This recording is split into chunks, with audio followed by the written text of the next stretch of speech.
In the summer of 1971, 24 young men walked into the basement of Stanford University's psychology department. Half of them would become guards, the other half prisoners. What happened next would be taught in every psychology classroom for the next 50 years.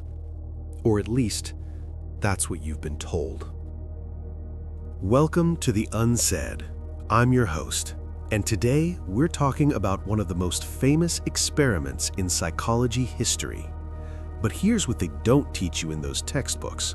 Almost everything you think you know about the Stanford Prison Experiment is a lie. And the man who created that lie, he knew exactly what he was doing. If you've taken a psychology class, you know the story. Professor Philip Zimbardo wanted to understand how good people turn evil. So he created a fake prison in Stanford's basement, randomly assigned college students to be either guards or prisoners, and stepped back to watch what would happen. Within days, the guards became sadistic.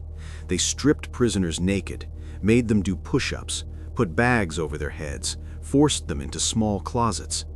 The prisoners? They broke down, they cried, they showed signs of extreme psychological trauma. The experiment was supposed to last 2 weeks. Zimbardo shut it down after just 6 days because it had spiraled so horrifically out of control. The conclusion? That's the part everyone remembers.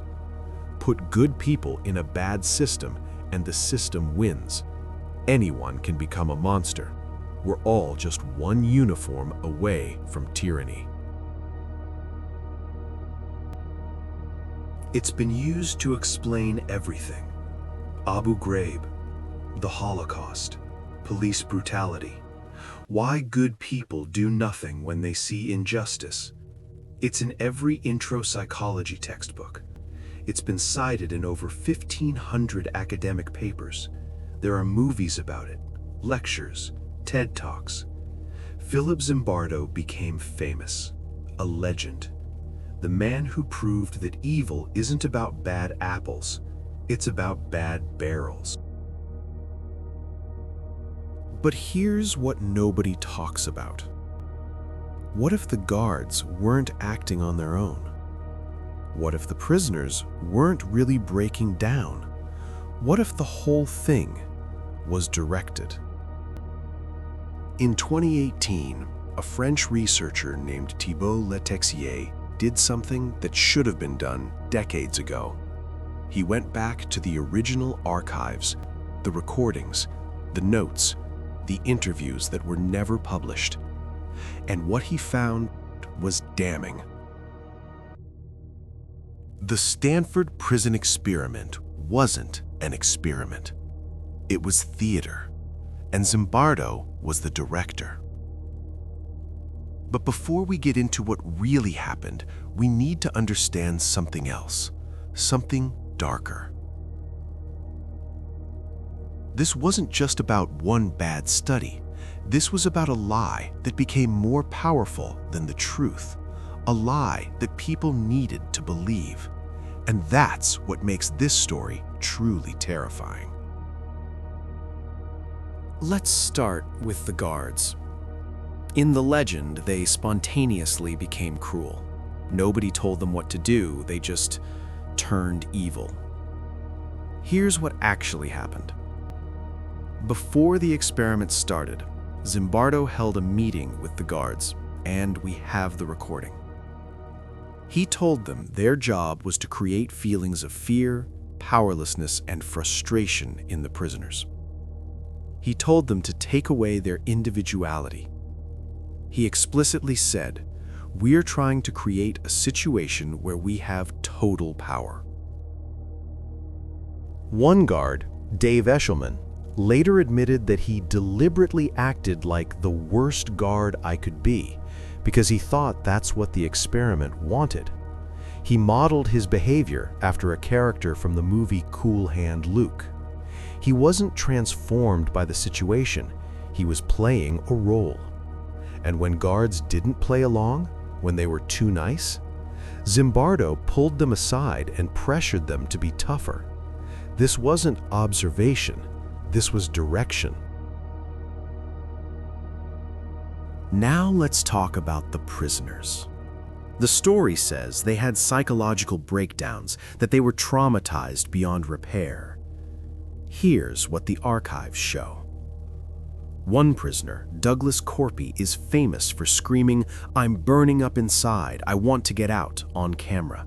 It's shown in every documentary, proof of how brutal the experiment was. Years later, Corpy explained what actually happened. He was a graduate student. He wanted to study for his GRE exam during the experiment. When he realized he couldn't, he faked a breakdown to get released early. He said he was acting, that he was never in psychological distress. But Zimbardo kept showing that footage, kept citing it as evidence, even after Corpy publicly said it was fake. Another prisoner, Clay Ramsey, later said he and others were deliberately playing up their distress because they thought that's what would make the study important. They wanted to help the experiment succeed. Most of the prisoners, they were bored, annoyed, not traumatized. One prisoner even said later, "I was just waiting for it to be over so I could get my money and leave." And then there's the most repeated part of the story, that Zimbardo was so caught up in the experiment, so deep in his role as superintendent, that he lost perspective.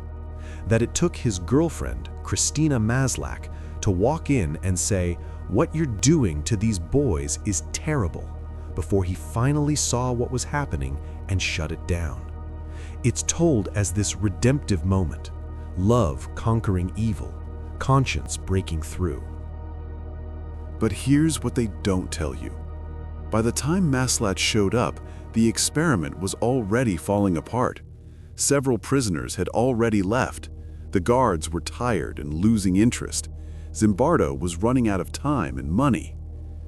Maslach did object, that part's true, but she wasn't the hero who saved everyone. She was convenient cover for an experiment that was already ending. And here's the really disturbing part. Zimbardo later married Maslach, and together they spent the next 50 years promoting the experiment, giving talks, writing books, making money off the story.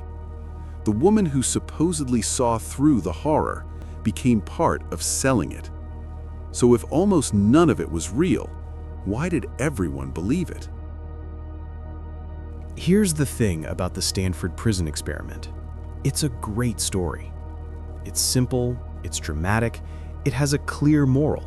Good people become evil when you put them in bad situations. We're all capable of terrible things. And in 1971, America needed that story. The Vietnam War was raging. The My Lai massacre had just come to light. American soldiers had murdered hundreds of unarmed Vietnamese civilians. People were asking, how could our boys do this? Are we the bad guys? The Stanford Prison Experiment offered an answer that was comforting in a strange way. It wasn't that American soldiers were evil. It was that war itself corrupts. The system made them do it. It absolved individuals of responsibility. It made evil seem inevitable, almost natural when the conditions are right. And that's a story people wanted to believe. But there's another reason the lie persisted, and it's darker. Philip Zimbardo became one of the most famous psychologists in the world because of this experiment. He wrote best-selling books. He gave keynote speeches. He consulted on legal cases. He testified as an expert witness. The Stanford Prison Experiment made his career.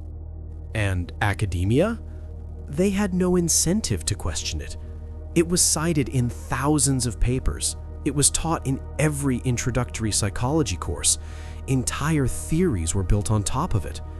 To admit it was flawed, or worse, fraudulent, would mean retracting papers, rewriting textbooks, admitting that generations of students were taught something false. So when critics started speaking up in the 2000s and 2010s, they were ignored, dismissed, told they were overreacting. It took decades for anyone to seriously challenge Zimbardo's version of events. And even now, even with all the evidence, the experiment is still taught in many schools as if it were legitimate, because the story is too good to let go. So why does this matter? Why should you care that a 50-year-old psychology experiment was rigged? Because the Stanford Prison Experiment isn't just taught as history, it's taught as truth about human nature. It's been used in courts to defend prison guards who abused inmates. It's been cited in military training to explain why soldiers torture prisoners.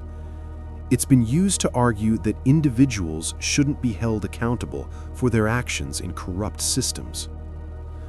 But what if that's wrong? What if the experiment doesn't prove that good people become evil in bad situations? What if it proves something else entirely? That people act the way they think they're expected to act. That when an authority figure tells you to be cruel, some people will comply. That context matters, but so does choice. The real lesson of the Stanford Prison Experiment isn't about how systems corrupt people. It's about how a charismatic researcher can manipulate a narrative, and how institutions will protect that narrative even when they know it's false. It's about how we choose the stories that comfort us, even when the truth is more complicated. And here's what was left unsaid for 50 years. Philip Zimbardo knew. He knew the guards were coached. He knew the prisoners were acting. He had the recordings. He had the data. But he told the story anyway, over and over again, in books, in lectures, in documentaries. He became famous because of a lie. And when researchers finally exposed the truth, when they published the evidence, when they showed the recordings, Zimbardo never fully admitted it. He defended himself. He said critics were misinterpreting. He said the core findings still stood. Because admitting the truth would mean admitting that his entire legacy was built on deception. And some lies are too important to let die. So here's what I want you to take away from this. The Stanford Prison Experiment isn't just a story about a flawed study. It's a story about how we construct truth, about how a compelling narrative can override facts, about how institutions protect their own, even at the cost of honesty. And it's a reminder that the most dangerous lies aren't the ones we're told by strangers.